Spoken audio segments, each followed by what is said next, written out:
Le Kim Van Kiew, ou l'âme vietnamienne dévoilée. Il est des œuvres qui portent en elles l'ego et les aspirations d'une nation entière, depuis le tireur de pousse-pousse jusqu'au plus haut mandarin, depuis la marchande ambulante jusqu'à la plus grande dame du monde. Elle demeure éternellement jeune, et voit se succéder de nouvelles générations d'adorateurs. Tel est le cas du Kim Van Kiew. Ce poème de plus de 3000 vers qui montre l'âme vietnamienne dans toute sa délicatesse, sa pureté et son abnégation. Il faut suspendre son souffle. Il faut marcher avec précaution pour être en mesure de saisir la beauté du texte tant il est gracieux, dịu dàng, joli, thùy mị, grandiose, tráng lệ, splendide. huy hoàng. L'auteur, Nguyễn Du, 1765-1820, laissa la réputation d'un homme mélancolique et taciturne, dont le mutisme obstiné lui valut cette réprimande de l'empereur. Il faut que, dans les conseils, vous parliez et donniez votre avis. Pourquoi vous enfermer ainsi dans le silence et ne jamais répondre que par oui ou par non? Mandarin malgré lui, son cœur n'aspirait qu'à la quiétude de ses montagnes natales. Il en vint à maudire ce talent même qui, en l'élevant aux plus hautes charges, l'éloignait de lui-même, au point d'en faire la morale finale de son chef-d'œuvre.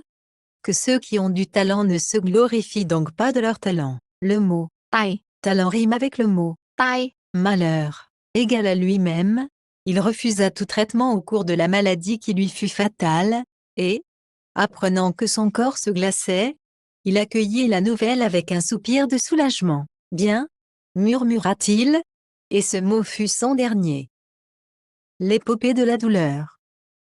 Le poème retrace le destin tragique de Kiew, jeune fille d'une beauté et d'un talent incomparables. Alors qu'un avenir radieux lui semble promis auprès de son premier amour, Kim, la fatalité frappe à sa porte. Pour sauver son père et son frère d'une accusation inique, elle doit se vendre.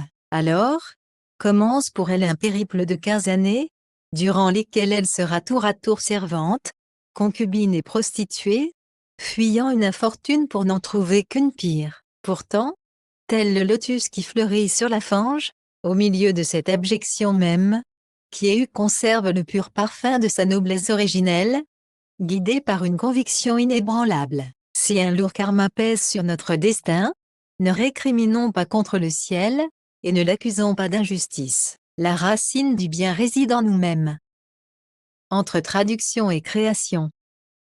C'est au cours d'une ambassade en Chine que Nguyễn Du, découvrit le roman qui allait lui inspirer son chef-d'œuvre. D'un récit qu'on pourrait juger banal, il sut créer un poème immortel dont les vers sont si doux qu'ils laissent, sur la lèvre, quand on les a chantés, une saveur de miel. Cette filiation chinoise allait, cependant, devenir une pomme de discorde pour l'orgueil national naissant. Dans l'effervescence des années 1920-1930, elle arma la critique des nationalistes les plus intransigeants, dont le lettré Ngô Đức Kế, se fit le porte-voix.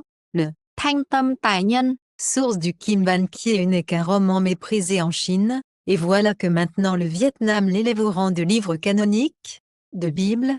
C'est vraiment se donner une grande honte. En vérité, ce serait comme reprocher à La Fontaine d'avoir imité Zepouphèdre. Ce serait oublier que, par-delà les emprunts faits à l'étranger, s'affirme ici l'incarnation souveraine du génie national. Les chants des villageois m'ont appris le parler du jute et du mûrier, pleurs et sanglots dans les campagnes évoquent guerre et deuil, écrit Nguyễn Du, dans un autre poème. Tout au long de l'épopée transparaît cette sensibilité frémissante, souvent déchirante, d'un poète dont le cœur vibre à l'unisson des souffrances qui couvaient confusément dans les masses humbles. Les roseaux pressaient leur cime égale au souffle rauque de la bise. Toute la tristesse d'un ciel d'automne semblait réservée à un seul être qui ait eu. Le long des étapes nocturnes, alors qu'une clarté tombait du firmament vertigineux, et que les lointains se perdaient dans un océan de brume, la lune qu'elle voyait lui faisait honte de ses serments devant les fleuves et les monts. Un miroir pour le peuple. La fortune du Kim Van Kiew fut telle qu'il a quitté le domaine de la littérature pour devenir un miroir dans lequel chaque Vietnamien se reconnaît. Une chanson populaire a ainsi érigé sa lecture en véritable art de vivre, indissociable des plaisirs du sage. Pour être un homme, il faut savoir jouer au Tổ Tôm, boire du thé du Yunnan et déclamer le Kiew. Làm trai biết đánh tổ tôm, uống trà mãn hảo, ngâm nôm thúy kiều. La superstition s'en est même emparée, faisant du livre un oracle.